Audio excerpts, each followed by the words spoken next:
Queridos irmãos, estamos celebrando a festa do Santo Natal. Celebrar Natal significa celebrar aquilo que a própria palavra nos indica, nascimento. E certamente um nascimento diferente. As leituras já nos dão o tom, o toque do que nós vamos e estamos celebrando. O profeta Isaías, na sua investida em favor de animar a esperança do povo, porque nós sabemos que quando a esperança se esvai ou enfraquece, as pessoas vão perdendo a sua originalidade. E aí a presença do profeta é a presença esperançosa. O profeta é aquele que traz a esperança para o povo que necessita de um alívio à sua alma cansada. Isaías prega ao povo dizendo que o povo que andava na escuridão viu uma grande luz, e para os que habitavam nas sombras da morte, uma luz resplandeceu. Dois aspectos aparecem nesse pequeno, minúsculo versículo do capítulo 9 de Isaías. O povo que andava na escuridão e os que habitavam nas sombras da morte. No extremado da vida, Deus sempre tem um olhar para o seu povo. Por isso que Natal é a história do amor de Deus. Se a gente deseja descobrir quem é Deus, só o podemos fazê-lo na experiência do Natal. O Natal foi aquilo que Deus tinha de melhor reservado, porque o seu primeiro melhor, Ele já o havia feito, é a criação. Mas como Deus sempre tem um pouco a mais, Ele reservou a história do amor.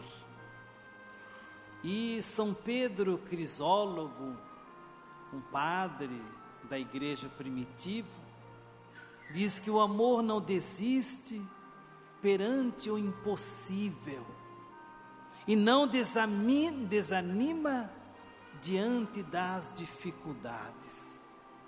Só o amor pode registrar o caráter do nascimento de Jesus. E fora dele, o Natal não tem sentido.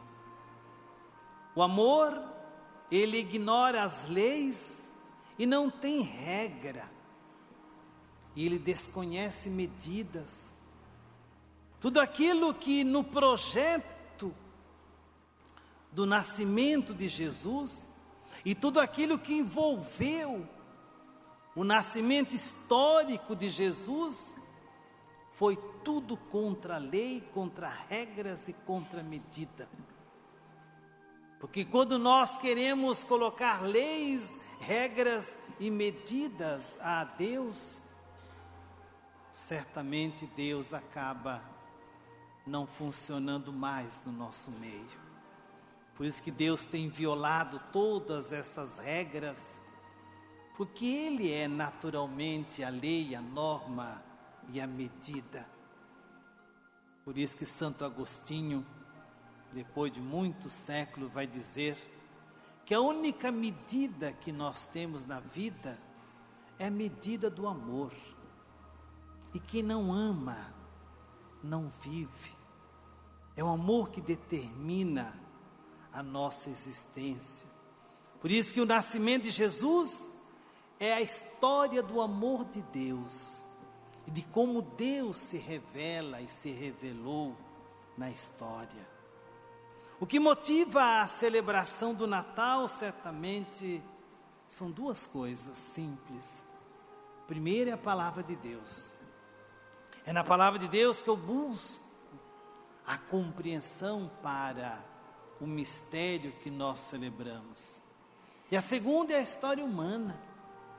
O Natal só existiu e só pode existir se ele se refere às pessoas, aos humanos. Por isso que, vendo o mundo oprimido, como Isaías contemplava lá atrás no século VII, antes do nascimento de Jesus, Deus poderia lançar um olhar misericordioso para com o seu povo. E Deus é o modo de Deus agir. E na história da palavra de Deus, história da Bíblia, a história da salvação, Deus realizou tantas formas que às vezes nós não prestamos atenção nelas. Por exemplo, quando Deus queria, segundo as Escrituras, purificar a terra, Deus ilumina isto com o dilúvio. O dilúvio foi a purificação da terra, porque a terra precisava ser purificada. E o dilúvio caracterizou essa purificação da terra. Quando Deus queria gerar um mundo novo, depois dele ter criado o homem, a mulher e as coisas, Deus chama Noé para recriar o mundo novo. Porque Deus, Ele não trabalha sozinho. Ele precisa de aliados. Não porque Deus seja fraco, mas porque o nosso Deus é um Deus em comunhão com as pessoas. Quando Deus queria que seu povo se tornasse de fato o verdadeiro povo seu, Deus chama Abraão. E Deus não vai buscar Abraão no templo, entre os puros de Israel. Deus vai buscar entre os pagãos, mas um homem que tivesse a sensibilidade para tratar e ouvir o chamado de Deus. Aí Deus chama Abraão, que ninguém conhecia. Deus foi lá no cafundó do mundo e arrancou lá das tribos desconhecidas um homem chamado Abraão. Deus fez para ele uma promessa: você vai ser pai de uma geração grande, você vai ter muitos filhos. E Abraão, ele se coloca na expectativa de que ele poderia gerar filhos. Abraão é o pai da geração dos crentes. Eu, cristão, só sou o que sou por causa de Abraão. Abraão pôde ouvir esse chamado e se colocou à disposição.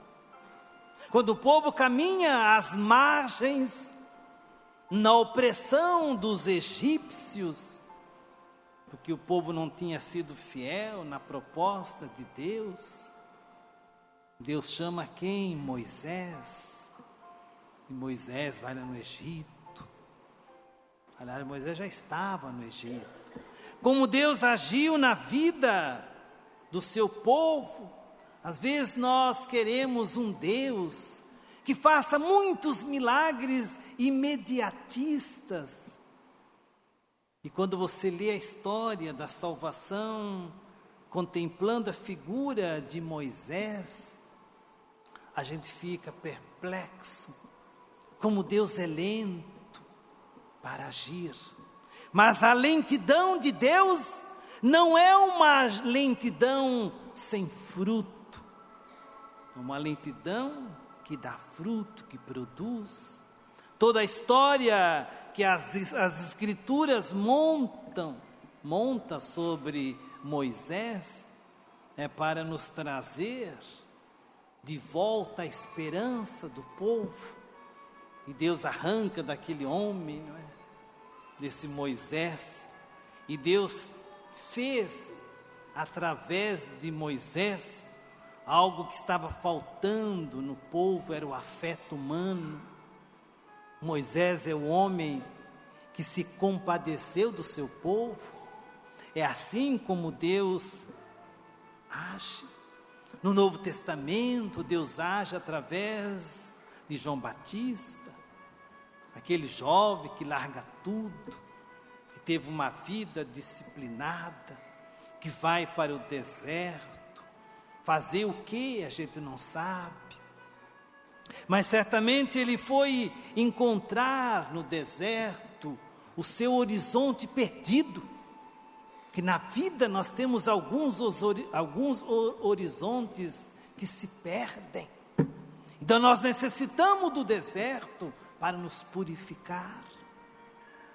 Quando Deus quis escolher alguém para nos trazer dentro de si a salvação, Ele vai lá numa cidadezinha que ninguém conhecia, escolhe ali Maria, e Deus faz milagres na vida de Maria. Mas Deus precisava também de alguém que estivesse ao lado de Maria. Busca José. José e Maria são realmente projeto de algo impossível, que humanamente é impossível. A Deus só age através das coisas impossíveis. A história do nascimento de Jesus não é igual às histórias humanas, como por exemplo a história de Harry Potter, que é um romance de fantasia, que a gente se encanta, porque não é a história do Harry para superar o bruxo, Lord Voldemort. Não é. Não precisou de nenhum bruxo para nos trazer a salvação. Nós nos encantamos com as histórias humanas, porque elas são retrato da nossa inteligência, mas a Escritura é o retrato da nossa fé, que às vezes a gente não dá atenção. Não é que nós não leiamos as Escrituras, é que prestamos pouca atenção nas Escrituras. Enfim, querido irmão, querida irmã, fica aí essa modesta mensagem do Natal.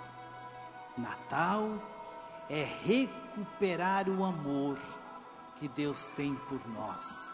Deus nos amou tanto que diz Paulo aos Gálatas que na plenitude dos tempos Deus envia seu Filho, nascido de uma mulher, não da carne, para mostrar o mistério grande de Deus, que faz das coisas impossíveis o que é possível somente para Deus. Feliz Natal.